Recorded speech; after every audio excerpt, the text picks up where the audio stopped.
we were, like you say, we were in control of the game. It kind of put a really strong argument out that we deserved to win the game convincingly. No, I can't. I thought we had some good situations, but in the main, we've looked like, again, potentially scoring. Nick's looked our biggest threat, really. And yes, he's had some strikes from 20 to 25 yards, keeps made a couple of saves, but the saves that you'd think he'd make, you've got to really go, and a 1-goal lead, precarious at the best of times. A 2-goal lead can be, because obviously goals change games, and you really need to go and kill teams off, and ultimately that's the disappointment, really, because it just, again, you come away from home, points can be decent.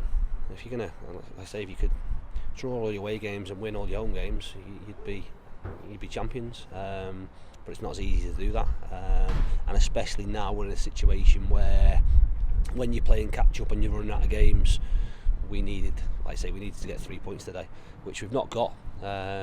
So it just makes it a big ask with what we've got remaining. Still doable, but with 10 games to go, we've probably got to win 8 of them, which we're capable of doing.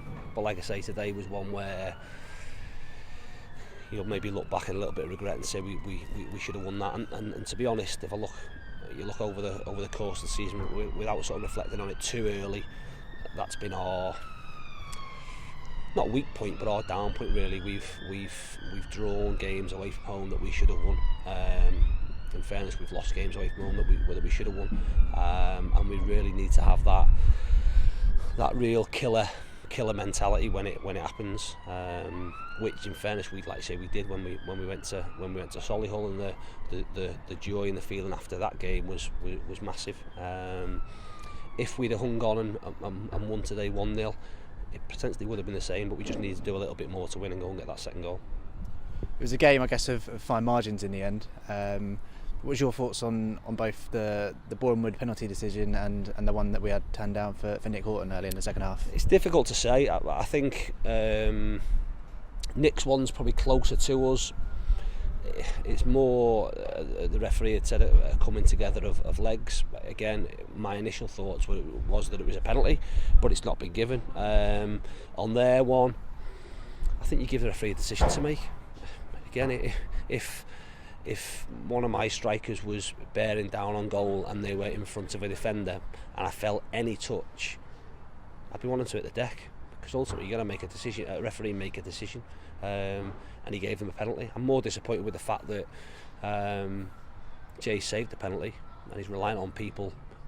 One, Rowie, who again was responsible for giving the penalty away, because he gave the ball away just outside our box, not following in, and to score from a rebound, unless it's the penalty taker, for me is unacceptable.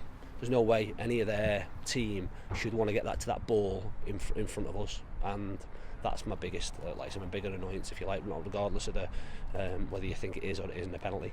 When I looked at him, I quite thought he'd give their penalty, and similarly I thought ours was one, but we didn't get it. But I'm not going to look at that. That's not an excuse for us not winning the game.